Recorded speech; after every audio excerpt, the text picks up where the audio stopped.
పట్టణం Atmakur bus stand DVR function hall సమీపంలో నివాసం ఉంటున్న షేక్ రహమునిసా అనే మహిళపై ఆమె బంధువైన అబ్దుల్ కొబ్బరి బొండాల కత్తితో దాడి చేయడం జరిగింది. తీవ్ర గాయాలతో ఉన్న మహిళను వెంటనే ప్రభుత్వ సర్వజన హాస్పిటల్కు తరలించి చికిత్స అందిస్తున్నారు. దాడికి కారణం ఆస్తి తగాదా అని బాధితురాలి కుటుంబ సభ్యులు పేర్కొన్నారు. పోలీసులు కేసు నమోదు చేసుకుని దర్యాప్తు చేస్తున్నారు. బాధితురాలి మనవడు సుబాన్ వివరాలను మీడియాకు తెలియజేశాడు.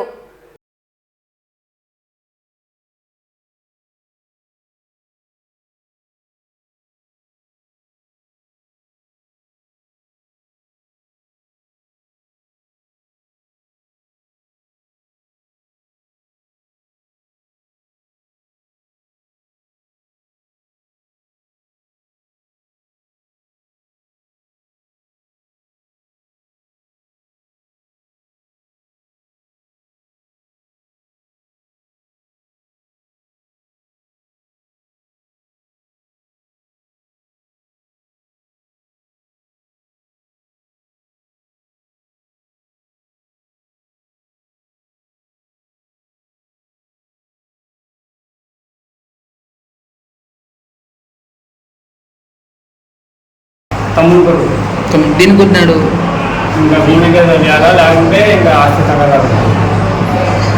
ఏ ఊర్లో Nandyal DYR function hall Atmakur bus stand.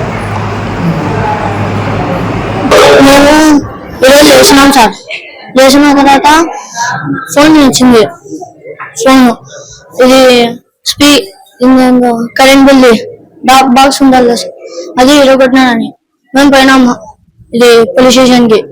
చెప్పిండే police call చేసినారు. ఫస్ట్ కాల్ చేసిన తర్వాత ఎత్తలే. తర్వాత వాళ్ళ నాన్నమ్మకి కాల్ చేసినారు, ఎత్తలే. తర్వాత మేము పోతుంటే కనిపించినాడు అబ్దుల్. అతను కనిపించిండే. తర్వాత మేము మా అమ్మమ్మ ఆగురా ఎందుకు అది బాక్స్ తీసినావు అని అరిసింటే తిప్పుకొని రారా నేను కూడా పోలీస్ స్టేషన్ వస్తున్నా పా అని మా అమ్మమ్మకి చెప్పినాడు. చెప్పిన తర్వాత మా అమ్మమ్మ కూడా వెంట పోతే అతను కనిపించలేదు. ఆడిపోయినాడు పోలీస్ స్టేషన్ పోతే. కనిపించకపోతే మేము పోలీస్ స్టేషన్ పోయినాడేమో అని పోతున్నాం. సడన్ గా వెనకాల నుంచి వచ్చి బగ్గి ఆపి తోసినాడు. కొబ్బరి కొట్టాలి దాంతో. అబ్దుల్ షేక్ రహమునిసా మా అమ్మమ్మ వాళ్ళ అన్న కొడుకు. ఇల్లు కోసం, ఆస్తి కోసం, ఇల్లు కోసం మా అమ్మమ్మ దుబాయ్ వెళ్ళి సంపాదించిండే దానికి ఇల్లు వాళ్ళని ఫ్రెష్ కోర్టులో మేము గెలిచినాం సార్. తర్వాత మళ్ళీ కేసు వేస్తే ఇప్పుడు జరుగుతుంది ఆ కేసు. దాంతో ఇల్లు కోసము మాకు మా అమ్మమ్మ